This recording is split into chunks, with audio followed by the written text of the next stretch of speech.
Em abril de 1909, o médico e pesquisador brasileiro Carlos Chagas comunicou ao mundo científico a descoberta de uma nova doença humana.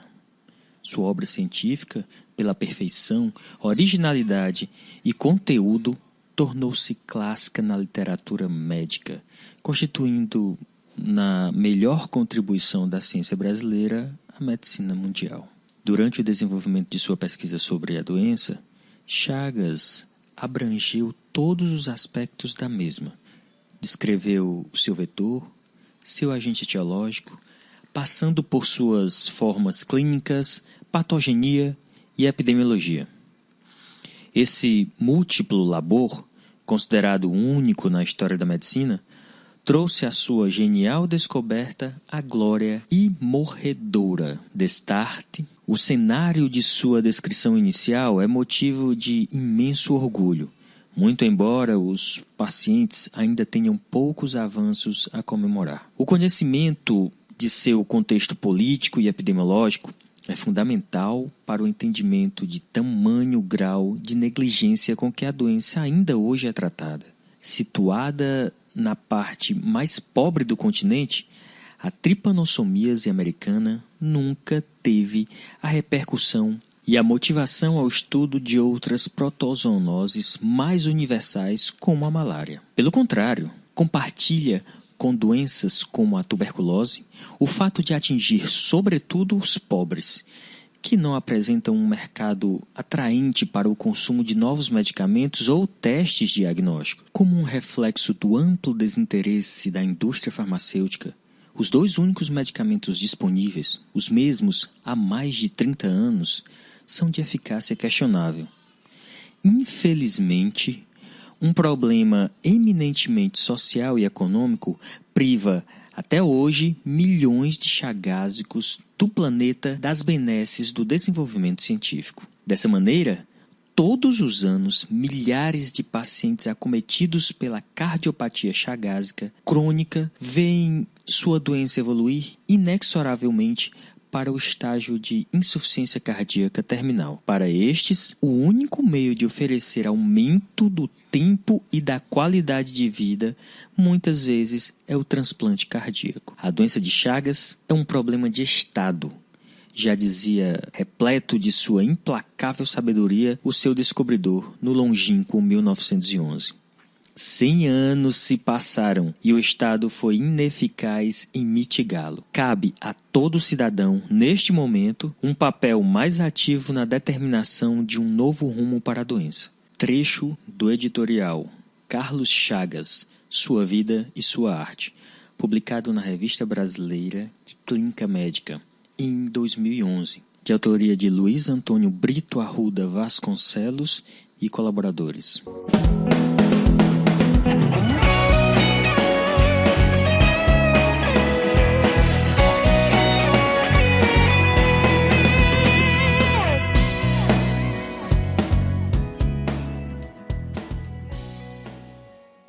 Olá pessoal, estamos aqui em mais um episódio do PharmaCast. Hoje nós vamos conversar um pouquinho sobre parasitoses e eu sou o Pablo Farias, Ana Luísa Martã e Alice Araruna. E esse é o PharmaCast.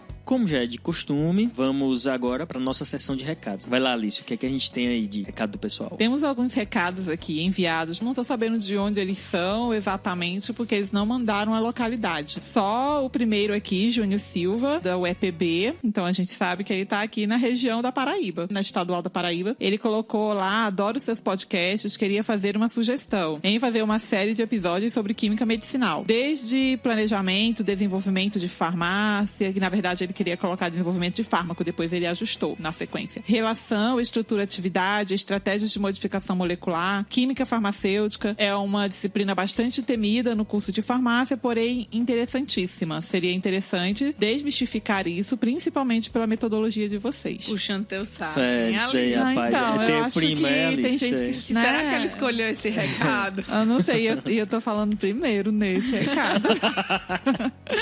Né? Rapaz, mas é um tema interessante, viu? Eu também acho. interessante. Obrigada, Júnior. Júnior, né? Vai ter, Júnior. Pode ser que não seja agora, mas a gente promete que vai ter aí. E eu me abstenho desse episódio, eu já vou ter folga nesse dia.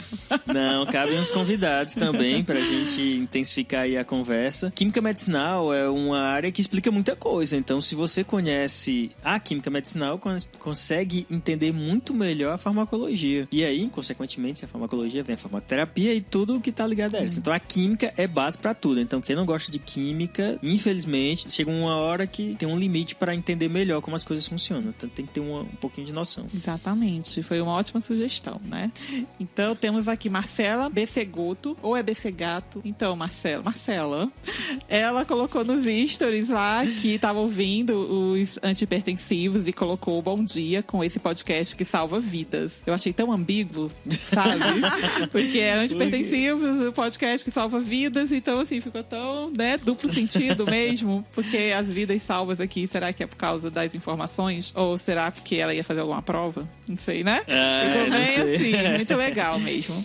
Bruno Assis, vocês são demais e estão me ajudando muito no meu trabalho. Estou estudando para ser promovido e vocês estão ajudando bastante. Mas queria apontar questões do áudio. Por diversas vezes eu escuto vocês no ônibus ou caminhando e tem vezes que fica muito baixo. Estão dizendo, Bruno, que é a minha fala aqui, sabe? O pessoal que às vezes não fala no microfone.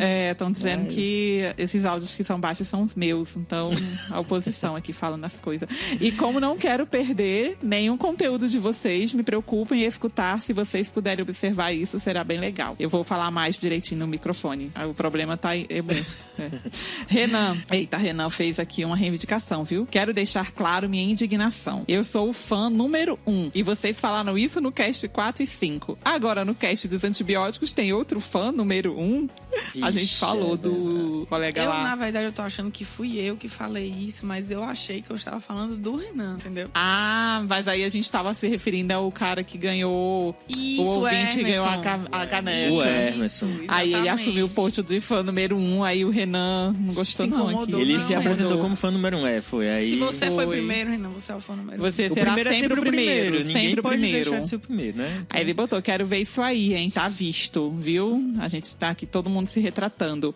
Então, sou o Renan Eliezer, General Carneiro, e acompanho vocês desde o começo do cast. E olha quanta evolução e história vocês já vêm construindo. Sinto falta da vinhetinha antiga. Essa nova mudou muito. Não sou estudante de farmácia por enquanto, mas vocês foram o meu norte e, se Deus quiser, começo a faculdade ano que vem. E vocês têm grande parcela nessa minha escolha. Obrigada por deixar a farmácia tão acessível aos amantes, do ramo. Gente, eu amo vocês. Ansioso pelo novo cast.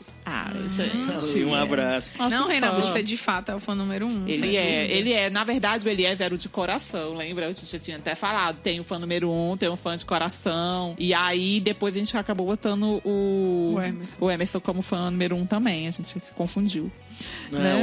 O Emerson também tem a posição dele, né? O Emerson, inclusive, ele mandou uma mensagem no meu Insta. E como foi que ele ganhou a caneca? Foi marcando todos os amigos. Então, ele tem muita gente. Então, realmente, ele... E ele mandou uma mensagem... Ele foi merecedor também da posição. E ele mandou uma mensagem dizendo que o sonho dele é participar de uma das gravações com a gente como ouvinte, mas quem sabe também um dia, né? Participar como convidado. Couber alguém aqui nessa bagunça, além da gente, que a bagunça aqui é grande. E um dia desse ele tava por aqui, por Juazeiro, mandou uma foto pra mim na terra de Padim. Ele colocou na terra dos... Aí ele botou alguma coisa assim, né? Dos moradores, alguma coisa assim, dos habitantes do Farmacast, uma coisa assim, que ele colocou e mandou uma foto lá pro meu Insta. Estava emocionado por estar aqui perto da gente. A Nara Ramos, professores, venham até aqui agradecer pelo Farmacast. Quantas informações reunidas em um lugar só e de forma bem dinâmica e esclarecedora. Muito obrigada pela ferramenta de estudo. Fui aluna de vocês, eu acho que foram de vocês. Como é o nome dela? Nara Ramos. Nara foi nossa aluna. E hoje estou cursando uma pós em farmacologia clínica e o Farmacast está sendo indispensável para meus estudos. Então, um abraço também aí para a Nara Ramos. Um abraço, Nara, de sucesso, hein? Tiveram, na verdade, várias sugestões. Eu trouxe aqui uma da Farma Informa, que pediu pra gente gravar episódios sobre antineoplásicos. E aí, a gente tá nessa sequência, né, de antimicrobianos. Estamos quase que finalizando, talvez uns 2, 3 episódios, né? E aí a gente vai traçar as próximas séries ainda, as próximas classes terapêuticas. Mas todo mundo que tá mandando, isso aqui é tudo... Tem uma listinha, uma listinha aqui, tá gente, que eu levantei. Tudo sugestões, né? Mas a gente vai olhando. É um assunto fantástico. É bem denso, tem muita coisa nova, tem mecanismos variados. Então é algo que cabe até talvez mais um convidado aí para conversar um pouquinho sobre isso. Mas vai entrar na lista. Mas vai entrar, já entrou na lista, né? Já tá aqui, ó. Pode não ser agora dentre os próximos, mas ele já tá na lista. A lista já colocou aqui. Junto com a química medicinal, tá do ladinho, cara. A química medicinal um pouquinho antes, a gente faz antes. E também provavelmente pede uma série também, a química medicinal. Não é coisa de um episódio. Não, é muito difícil série. falar em um episódio. Não, mas não é uma série muito grande não, Alice. Espera aí. É uma série. Alice, vai, como é que foi? Foi Júnior. Júnior é uma série, né, Júnior? Cadê Júnior? Júnior é uma série que ele pediu. Queria fazer uma proposta a vocês aqui. Teve gente que falou que ouve no ônibus, tem gente que falou que ouve em vários lugares. Eu vou convidar vocês a mandarem pra gente nos próximos recados, dizendo onde vocês escutam o PharmaCast. Um lugar inusitado aí, onde é quem escuta num lugar diferente. Aí vocês marcam PharmaCast Web, @PharmaCast Web no Instagram. Pronto, mas tem que mandar o recado manda o recado no Instagram pra gente falar aqui. Então, quem escuta, principalmente num lugar diferente, eu queria que vocês mandassem pra gente esse recadinho pra gente falar aqui. Hoje a gente já tem um número considerável de ouvintes, então cada episódio a gente tá com algumas centenas de ouvintes a mais, então estamos em 24 países, 25 países, eu acho, tem ouvinte em todo lugar do mundo, e a gente queria saber onde é que essas pessoas estão, o que estão fazendo. Vocês que escutam são os principais divulgadores da gente, né? Exatamente. Então, vocês indicam e divulgam. Então continuem divulgando, que sejam 30 países, 40 países e isso seja multiplicado. E vamos aumentar a podosfera e também é uma oportunidade importante para mostrar como o podcast é uma boa ferramenta de informação, não só para estudo, mas informação de uma forma geral. É muito difícil alguém que escuta um podcast ficar ouvindo apenas um podcast. Então acaba descobrindo que é uma ferramenta interessante, rápida, prática de informação. E é isso aí, pessoal. Então, esses foram os nossos recados. Aguardamos novos recados de vocês e agora com essa demanda aí nova, né? Onde vocês escutam o PharmaCast? Particularmente, em que lugar inusitado vocês escutam o PharmaCast? Mas a foto tem que provar que é num lugar inusitado. Pera, não tem lugar que... não, se vincular a foto, eu acho que vai ter lugar complicado aí. Gente, é porque eu que fico olhando esse Instagram, né? Então, vai que eles mandam no privado. Vamos mudar um pouquinho. Não precisa da foto, não. Não precisa da foto, não. Precisa só dizer, basta só dizer onde que a gente acredita. A gente acredita. Melhor. E é isso aí, pessoal. Vamos pro episódio. Um abraço a todos.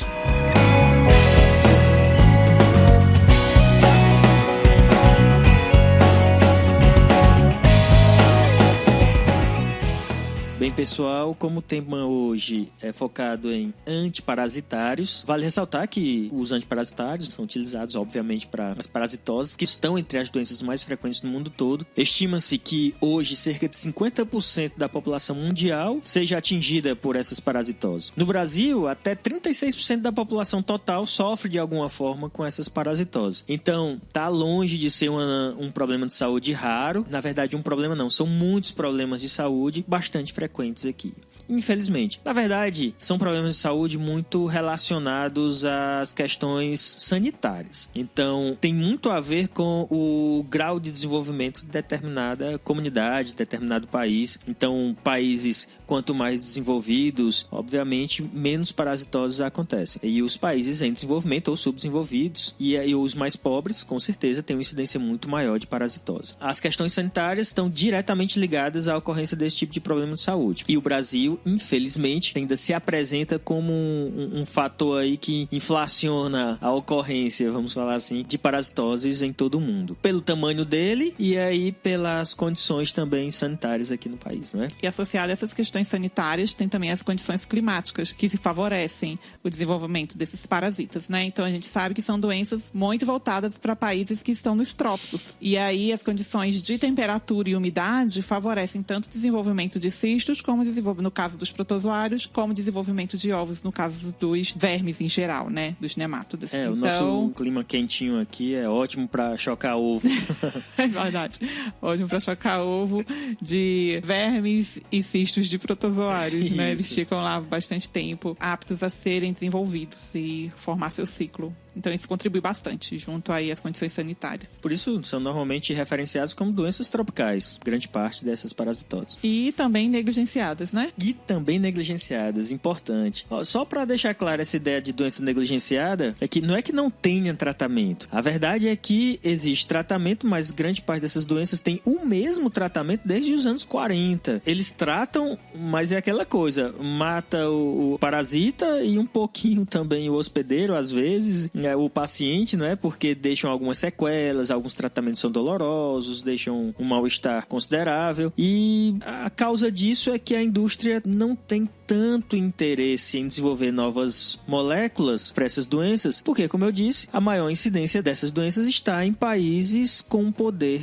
aquisitivo muito mais baixo. Então, seria investir muito dinheiro e muito tempo em pesquisa e com risco de comprometer o retorno financeiro. Como o foco do nosso episódio é o tratamento farmacológico e não necessariamente a patologia, quer dizer, o estudo das doenças, então nós vamos partir aqui para a vertente do tratamento. Nos tratamentos para antiparasitários, vamos conversar um pouquinho sobre aqueles que tratam as infecções por protozoários, que aliás são muitas, né? A gente tem aí algumas bastante conhecidas, como a giardíase, a tricomoníase, a amebíase também bastante conhecida. E como é que ocorre o tratamento desses parasitas? Essas três citadas aí, ameba, giardia e tricomonas, realmente são bastante importantes e bastante presentes na nossa realidade. Mas quando a gente fala de antiparasitário, né, e de antiprotozoário, quase que a gente divide em dois. Os antimaláricos, né, que fazem parte dos antiprotozoários, é um outro mundo de medicamento, tem uma série. Esse sim, tem alguns estudos ocorrendo sobre ele. Tem alguns tratamentos um pouquinho mais recentes, mas mesmo assim ainda tem problemas com os tratamentos mais clássicos. O antimalárico, provavelmente a gente teria bem mais coisa para conversar do que os demais. Então, provavelmente a gente vai ter que fazer um episódio separado dos antimaláricos para poder falarmos com mais tranquilidade. Nós temos um protocolo nacional, tem uma série de procedimentos em relação a ele. E para essas infestações como ameba, giardia e tricomonas, a gente tem principalmente os nitroimidazóis, que são representados pelo metronidazol, secnidazol e o tinidazol. Todos esses medicamentos têm atividade antiprotozoária, mas também possuem atividade antibacteriana, principalmente para bactérias anaeróbicas. E estes nitroimidazóis, eles foram identificados inicialmente em 1950, 1955, por alguns cientistas franceses, onde eles estavam avaliando extratos de Streptomyces. Tem lá até um marcador, uma unidade, na verdade um código desses Streptomyces, eles chamam 6670, deve ser uma espécie, né? Algo da cepa, é a cepa, é o código da cepa. Pronto, é o código da cepa, então era 6670. E eles avaliaram que tinha atividade contra tricomonas vaginalis, mas até então não sabia o que estava causando isso. E tricomonas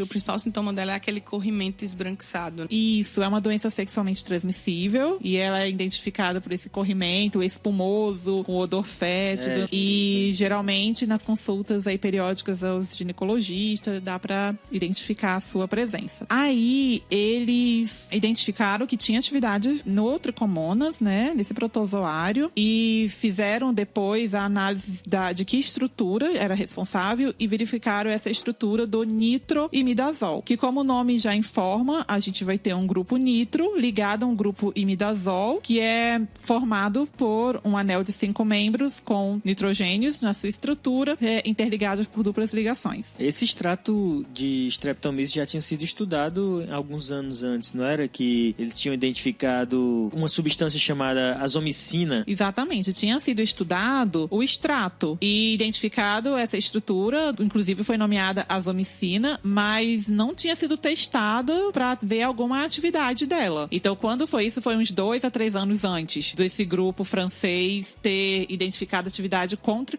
o tricomonas vaginalis. Então, se tinha conhecimento que nesse extrato havia esse grupo nitroimidazol, mas não se sabia ainda qual era a atividade dele. Com o estudo dos franceses testando lá no Trichomonas vaginalis, viram que tinha atividade antiprotozoária. E aí seguiu uma série de desenvolvimento de várias moléculas com este grupo farmacofórico, que vai ser o responsável pela atividade antiprotozoária, e seguiu-se então o desenvolvimento de vários outros medicamentos da classe. O que é curioso que o mecanismo de ação deles é basicamente químico, né? A atividade dele ele é um química. profármaco que vai sofrer o metabolismo para se tornar ativo. Então, a gente vai ter lá o nitroimidazol na sua forma de profármaco, que vai sofrer a redução para a formação de um radical. E essa redução acontece no protozoário. No protozoário. Lembrando que isso é um papel do protozoário. Não é um profármaco de ativação hepática. Não é a gente que está ativando essa molécula, é o próprio protozoário que está ativando ela. Uma vez que formou esse radical, agora ativo, a tendência da célula é reparar o dano causado por esse radical. Porque esse radical ele já causa dano no DNA, não é isso? Já causa dano no DNA. Ele já tem atividade para causar dano no DNA. E aí existe um ciclo chamado ciclo fútil, que é uma tentativa da célula de eliminar esse agente tóxico formado por um processo de oxidação, retornando à estrutura nitroimidazol original. Uma vez que já aconteceu essa primeira formação desse radical, ficou espécies reativas de oxigênios no meio. E essas espécies reativas de oxigênio continuam tendo atividade danosa quanto ao DNA.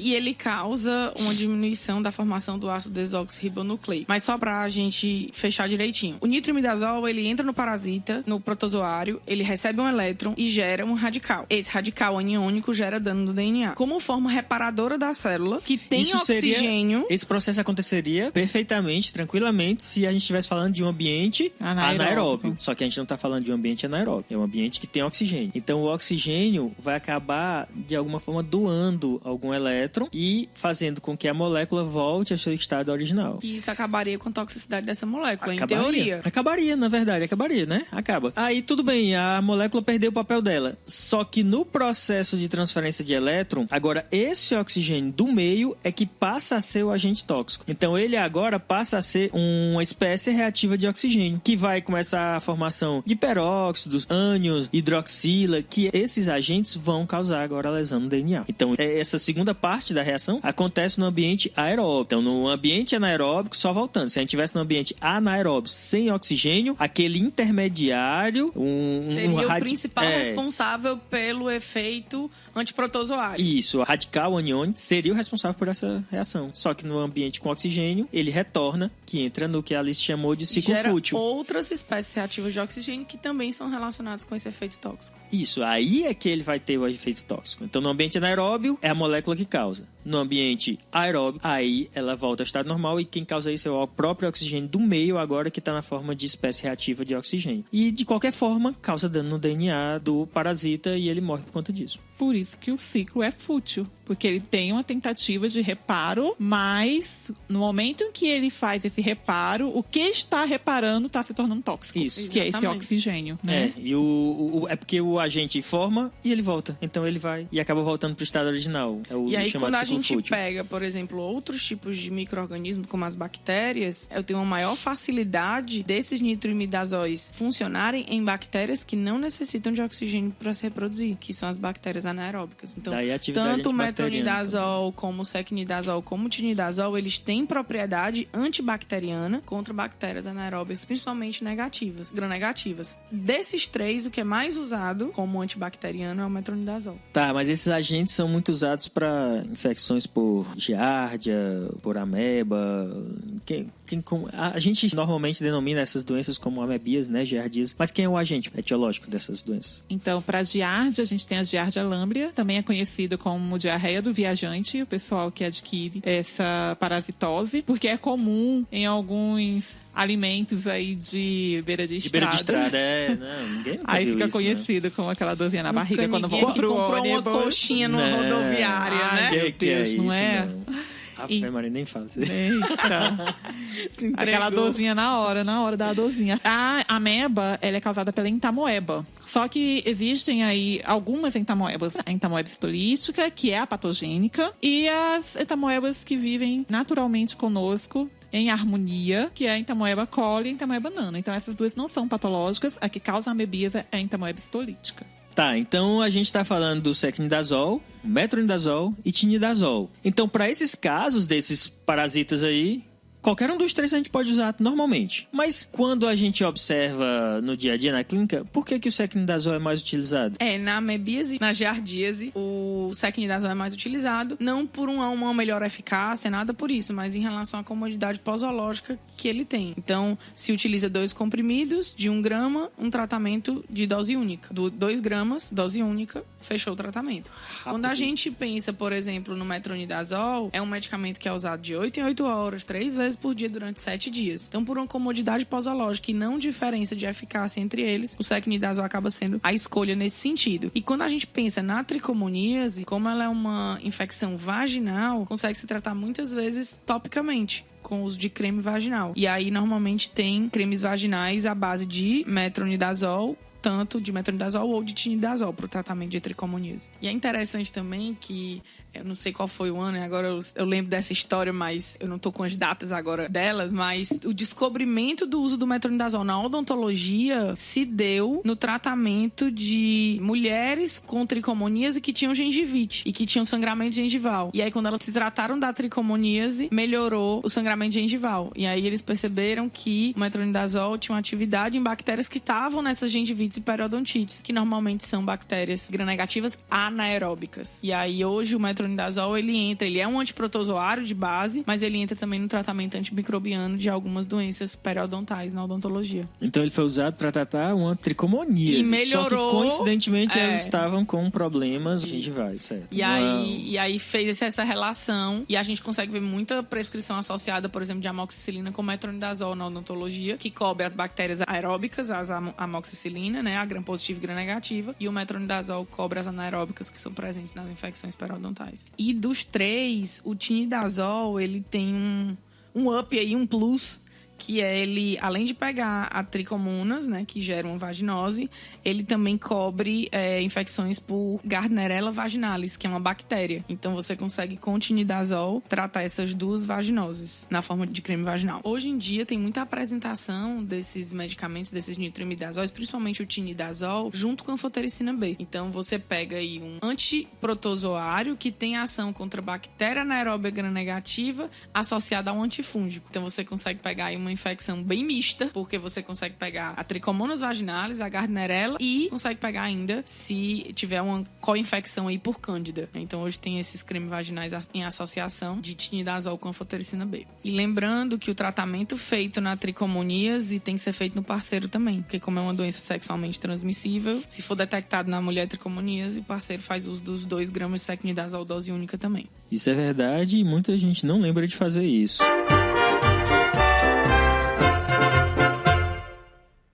Boa parte da população brasileira, pobre quase sempre, foi dizimada ao longo da nossa história por doenças tropicais, como a malária, mal de Chagas.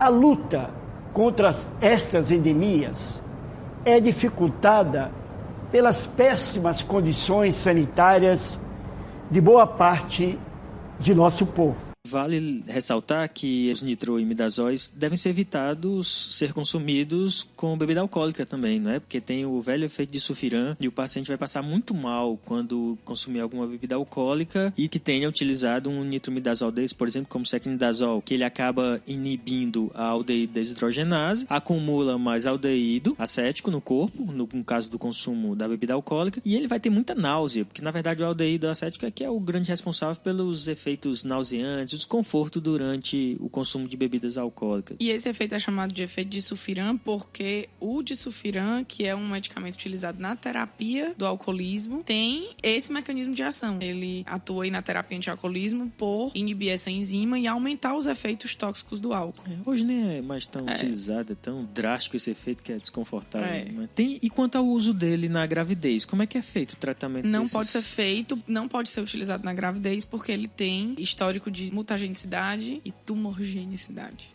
De certa forma, tem aí DNA, uma formação de espécie reativa de oxigênio, seja pelo parasita ou não, tem algum resultado de espécie reativa de oxigênio. Então, não seria interessante por conta disso. Gente, a guerra contra estas doenças teve alguns heróis. O principal deles foi o cientista Carlos Chagas, que dirigiu esta casa, a Fundação Oswaldo Cruz. Outro parasita de relevância importante aqui no Brasil é aquele responsável pela doença de Chagas. E quem é ele, Alice? O Trypanosoma cruzi foi identificado por Carlos Chagas. O nome, foi dado em homenagem a quem descobriu, por isso que é a doença de Chagas. E é uma doença muito comum em regiões onde se encontra o barbeiro, que é o inseto transmissor. E uma vez que esse barbeiro provoca a picada na pessoa, ao mesmo tempo que ele pica, ele defeca. E os trypanosomas são liberados nas fezes deste inseto. E nesse contato com a pele, encoçar essa região, pode levar à entrada dos trypanossomas na corrente sanguínea. Então quem infecta não é o agente, é a própria pessoa que causa a infecção quando ela coça, bate no local, joga pra dentro do ferimento, né? E aí entra ali naquela perfuração na forma de tripamastigotas metacíclicos, que seria a forma infectante do trypanosoma. Então, uma vez que os tripamastigotas entraram em contato com a corrente sanguínea, eles vão penetrar nas células e se transformar nas formas amastigotas,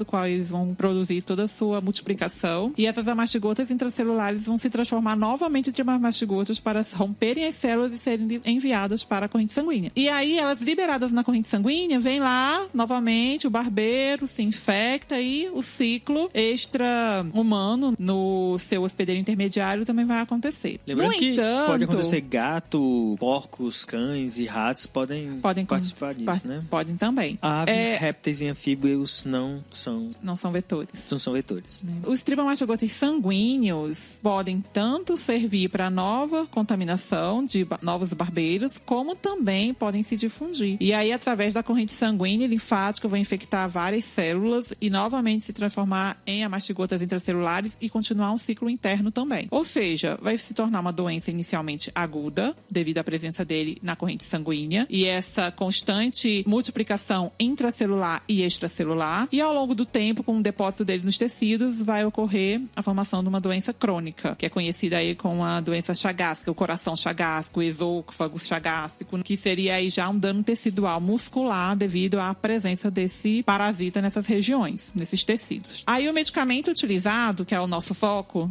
é exatamente o derivado também dos imidazóis, que é o benzinidazol. Ele foi inicialmente fabricado pela Roche e era intitulado como Roxagan, que lembra rocha e chaga. Ficou famoso com esse nome. Ficou famoso. Até que em 2003 a empresa cedeu a patente e a tecnologia de fabricação para o governo brasileiro. E hoje ele é produzido e distribuído exclusivamente pelo laboratório farmacêutico do estado do Pernambuco, no caso o LAFEP. Até então, só tinha uma apresentação para uso de adulto, de 100 miligramas. E aí, para fazer o tratamento de pacientes pediátricos, era aquela questão de partição de comprimido, de tentar ajustar a dose. E aí entra toda aquela problemática de tecnologia, de uniformidade de conteúdo, de partição, se é distribuído uniformemente, se dividir ao meio tá 50-50. Quando tiver a série de tecnologia, também a gente vai falar sobre isso, né? Olha aí, criando... Chega, ela brilha os olhos pra falar dessa série de tecnologia. Não, é outra. Não é a de química medicinal, é a de tecnologia. Ela acabou de criar. E ela, como própria ouvinte dela mesma... Ela já criou essa demanda. Eu vou mandar um recado. Eu vou criar um fake, um Instagram fake. E vou mandar um recado pedindo de tecnologia também.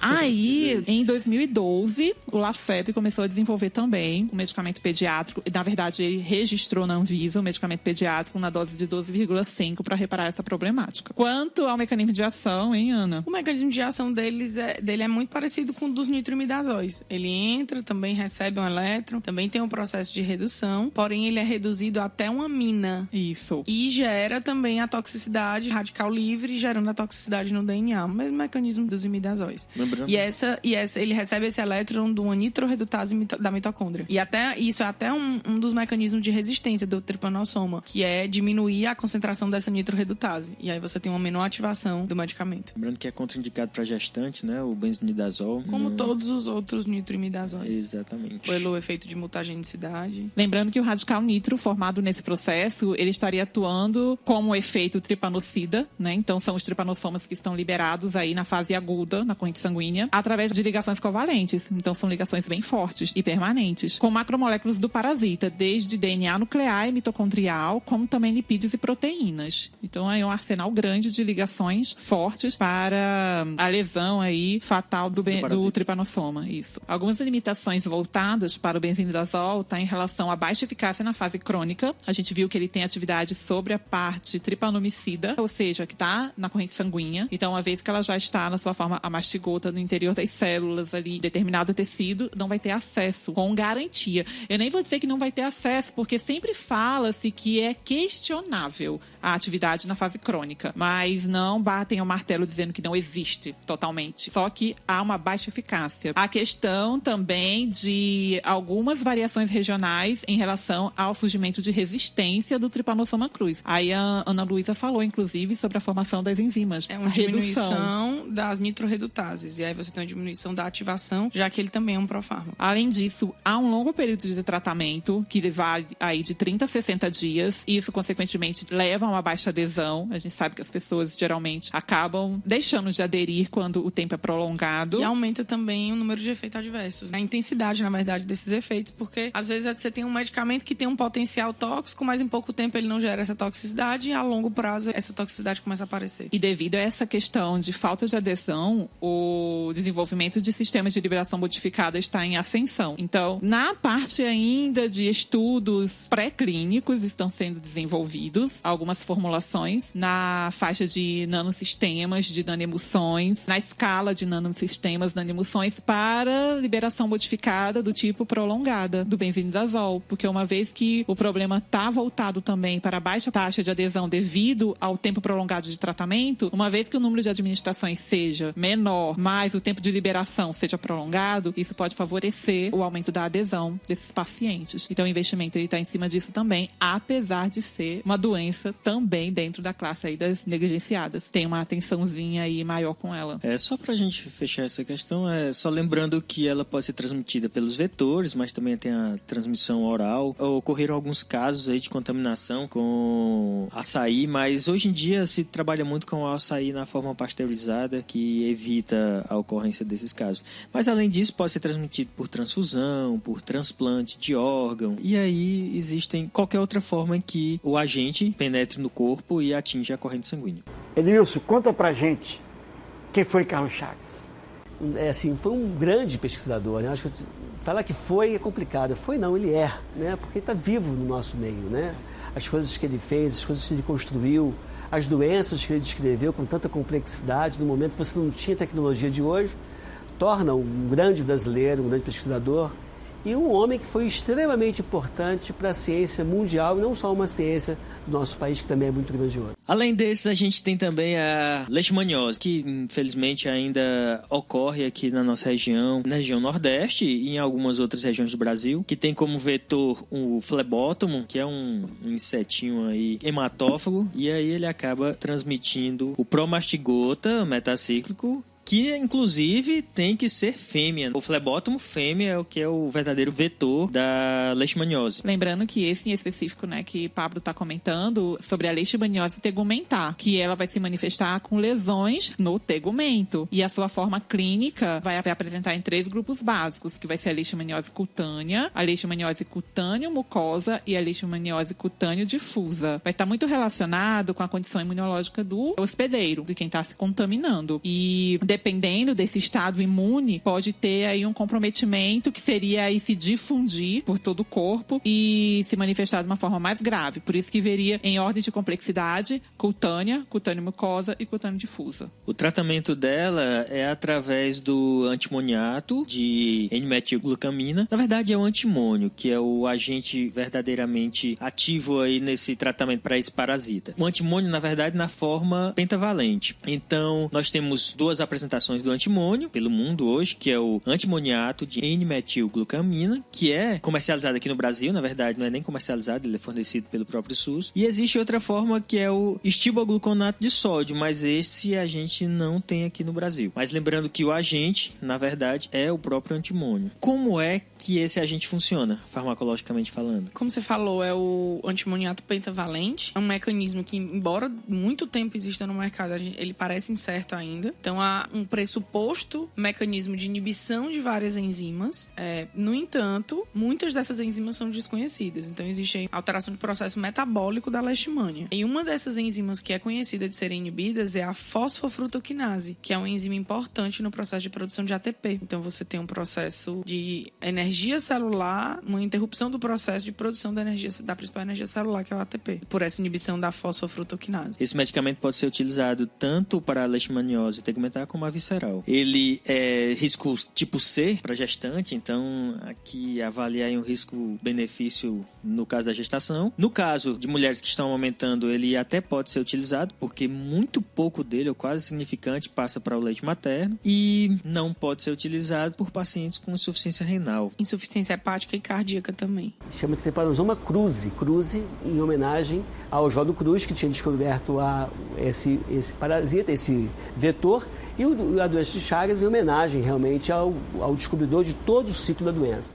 Só para a gente fechar aqui, então nós temos os nitrimidazóis, que são utilizados com maior frequência em tricomoníase, amebíase e giardíase, que tem como representantes o metronidazol, o secnidazol e o tinidazol. E aí, nos casos de trypanossomiase, o benznidazol, e para a leishmaniose, o antimônio na forma de antimoniato de N-metilglucamina. No entanto, é muito frequente alguém iniciar um tratamento antiparasitário, e aí o protocolo seria o quê? Fazer um exame de fezes, o estado geral do paciente, mas de uma forma geral, hoje em dia, você vai ao médico e o médico resolve com um medicamento só, uma substância só, a maior parte dessas parasitoses. E aí, quem seria o tratamento? É a nitazoxanida. É um antiprotozoário, antieumíntico e ainda tem um espectrozinho antifúngico. Ele, na verdade, era para ser utilizado quando os nitrimidazóis não pudessem ser utilizados, provavelmente por situação de resistência.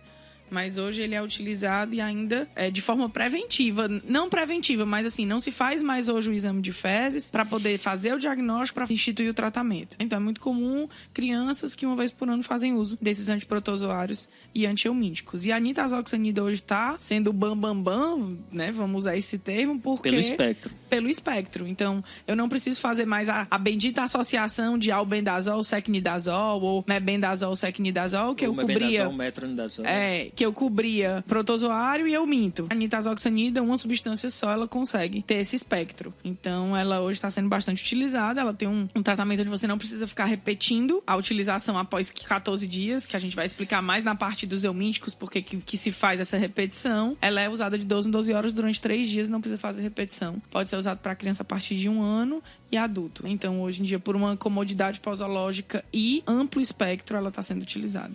Só para deixar claro, a gente resolveu cortar esse episódio e nós vamos discutir apenas os antiprotozoários, tá? Antialmínticos, vamos discutir em outro momento. Mas, pra gente entender, como é que ela funciona? Ela também é um profármaco, então ela vai ser ativada também no parasito. Ela gera um metabólito ativo chamado tizoxanida, e esse metabólito é o que é responsável pelo efeito terapêutico da nitazoxanida. E esse metabólito parece interferir na cadeia transportadora de elétron, interferindo no metabolismo do parasita. E essa interferência parece ser principalmente pela inibição da piruvato ferridoxina óxido redutase, que é uma enzima importante no processo da cadeia transportadora de elétron e no processo de gerar energia para o parasita. Vale ressaltar que, curiosamente, esse metabólito dela acaba sendo eliminado na urina e ele tem uma cor amarelo, parece aquele marca-texto, sabe? É um amarelo bem forte, bem vivo mesmo. E que às vezes assusta, né? Mas é normal. É normal, então, é normal. normal. Ele é eliminado na urina e ela realmente é uma cor bem interessante. Então, essa é uma grande vantagem da nitazoxanida, que é o fato dela ser efetiva tanto com protozoários como também por helmintos, que é o que a gente vai discutir. Então vamos falar sobre ela de novo no próximo episódio, por causa desse espectro tão amplo dela, diferente dos outros antiparasitários. Pois é, molécula show, poderosa e entendedores entenderão.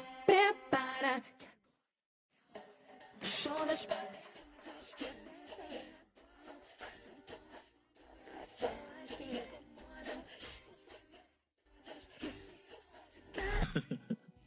A gente tá falando de tudo que é sintético aqui, a indústria tá mandando ver nessa história, mas tem algum fitoterápico aí que possa ser utilizado? Tem um hortelã, né, que tem um princípio ativo. Qual hortelã? Menta crispa. A menta crispa. Então, tem o hortelã, que é uma planta com cheiro bem agradável. Só existe um medicamento hoje, né, produzido pela indústria, porque são, na verdade, que é a uma planta, né? Que é a menta crispa. E ela possui um flavonoide. Na verdade, ela é composta principalmente por flavonoides e tem atividade antiespasmótica. Além da atividade antiprotozoária, ela tem atividade antiespasmótica, o que é uma coisa boa, porque a maioria dessas infestações geram cólicas intestinais. Então, você tem esse efeito também de diminuição da cólica pelo uso do medicamento. E, basicamente, o que a gente tem? Para giardia e ameba, a gente tem como opção os nitrimidazóis, a nitazoxanida e a menta crispa, que é o hortelã. E para tricomoníase, a gente usa mais os nitrimidazóis mesmo.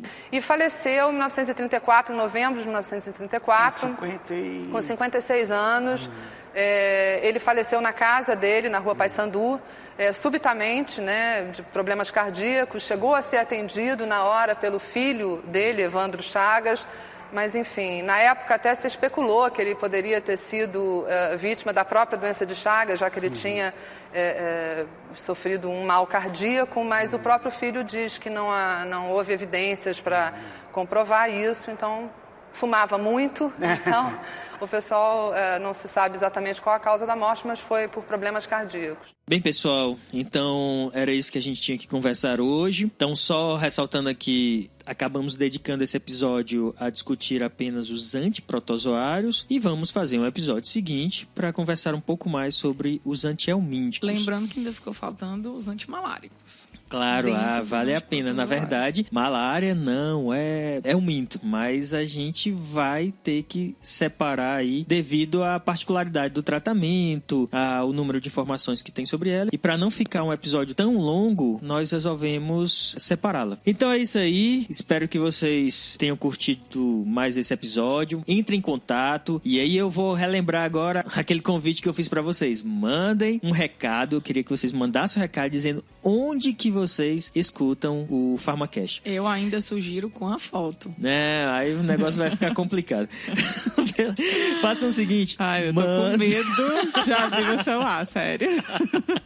Não, mandem. Tem que olhar, tem que estar perto de quem pra ver essa foto, né? Então é o seguinte, a proposta é: digam onde vocês escutam o PharmaCast e particularmente aqueles que escutam em algum lugar inusitado, em algum lugar diferente. Mandem pra gente aí como que vocês escutam o PharmaCast e nos próximos episódios a gente vai dar um alô pra esse pessoal aí que escuta o PharmaCast, particularmente aqueles de forma inusitada. Então, compartilhem e procurem a hashtag Ouvindo PharmaCast e compartilhem. Então, hashtag Ouvindo PharmaCast e poste aí o lugar inusitado que você escuta, tá bem? Lembrando que esses lugares, tipo sugestões, assistindo aula e acompanhando um vídeo, claro, lavando louça, ouvindo, né? Não induza o nosso ouvinte. Deixa ele ser liberdade de expressão. A gente tá num país livre. Liberdade de expressão. Não sabe onde ele escuta. Você não sabe onde ele escuta, não sabe. Então deixa ele à vontade pra dizer onde ele escuta o PharmaCast. Desculpa, gente. Bom, então é isso aí, pessoal. Obrigado mais uma vez. Um abraço a todos. Espero que tenham curtido. Procurem lá no Instagram, no pharmacast.com.br e mandem um e-mail para contato@pharmacast.com.br. E é isso aí. Até mais. Um abraço. Valeu, galerinha. Tchau, tchau, pessoal.